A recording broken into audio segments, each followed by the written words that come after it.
Hello friends, welcome to my YouTube channel KL study. Friends, CTET 2023 के लिए आपके EVS की एनसीईआरटी में कुछ पेड़ पौधे के बारे में दिया गया है, जैसे रेगिस्तानी ओक क्या होता है, खेजड़ी वृक्ष क्या होता है, इसके अलावा क्रोटन पौधा क्या होता है, नेफेंथीस जिसे घटपर्णी कहते हैं। तो इससे क्वेश्चन बन जाते हैं। तो छोटे से शॉर्ट वीडियो के माध्यम से हम इन सारी चीज़ों को डिस्कस कर लेते हैं, फिर इससे आपका कोई भी क्वेश्चन गलत नहीं होगा। तो जो रेगिस्तानी ओक है, सबसे पहले हम इसके बारे में देखेंगे। तो फर्स्ट पॉइंट बनता है, रेगिस्तानी ओक वृक्ष ऑस्ट्रेलिया में पाया जाता है। इस वृक्ष की जो ऊंचाई है वो लगभग 10 से 12 फीट लंबी होती है, मतलब लंबाई होती है। और इस वृक्ष की ऊंचाई सामान्यतया क्लास की ऊंचाई की दीवार के बराबर होती है। ऐसा क्यों कहा गया? क्योंकि जो बच्चे होते हैं पढ़ने वाले, उनके लिए यही समझाने के लिए कि जो ये वृक्ष है, जितनी हमारी क्लास की ऊंचाई है उतनी ही इस पेड़ की ऊंचाई लगभग होती है। नेक्स्ट है, इस वृक्ष की जड़ें वृक्ष की ऊंचाई की लगभग, मतलब जितना ऊंचाई वृक्ष होता है उसकी जड़ें उससे 30 गुनी गहराई तक जमीन के नीचे जाती हैं, जब तक कि वह जल तक ना पहुंच जाए। नेक्स्ट है, इस पेड़ के तने में पानी जमा रहता है। ठीक है, जब कभी भी इस इलाके में पानी की कमी या पानी नहीं होता है तो वहाँ के स्थानीय लोग इस वृक्ष के तने के अंदर पतला पाइप डालकर इस पानी का उपयोग करते हैं। तो याद रखना, पूछा जाता है रेगिस्तानी ओक वृक्ष के बारे में निम्न में से कौन सा एक कथन सही है या गलत है। तो मुख्य रूप से यहाँ पूछ लेते हैं और ऑप्शन देते हैं आपको भटकाने के लिए कि जो रेगिस्तानी ओक वृक्ष है यह अबू धाबी में पाया जाता है, जो कि गलत है। यह आपका ऑस्ट्रेलिया में पाया जाता है। ठीक। नेक्स्ट है, इस वृक्ष में बहुत ही कम पत्तियां होती हैं।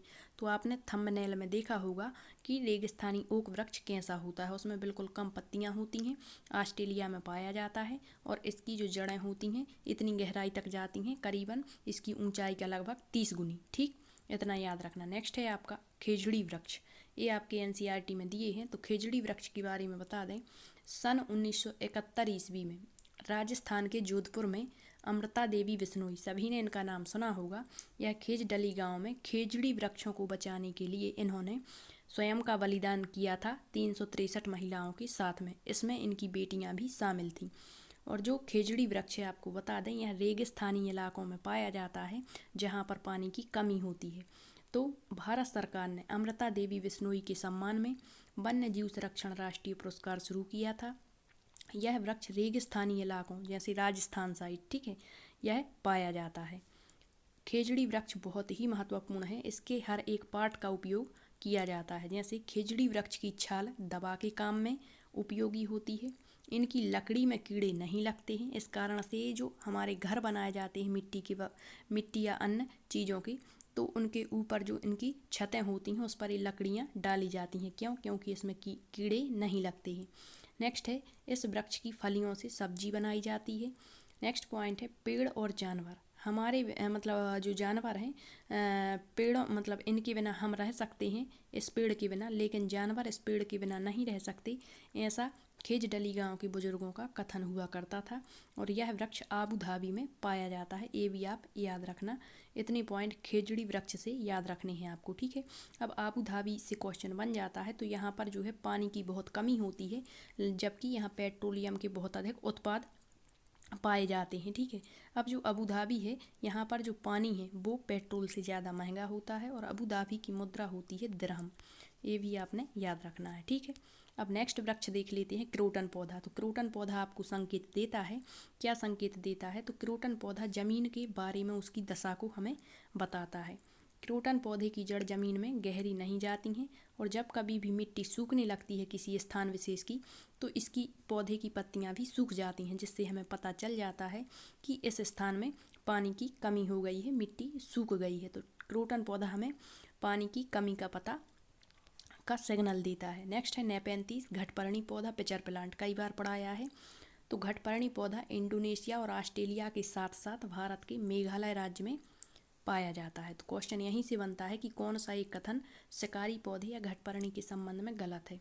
तो यह हमारे भारत के किस राज्य में? मेघालय में पाया जाता है। ऑप्शन देता है कि यह भारत में नहीं पाया जाता, तो वो गलत होगा क्योंकि यह भारत में पाया जाता है। नेक्स्ट है, यह पौधा चूहों, कीड़े मकोड़ों और छोटे छोटे जीवों को चालाकी से फंसाकर खाता है।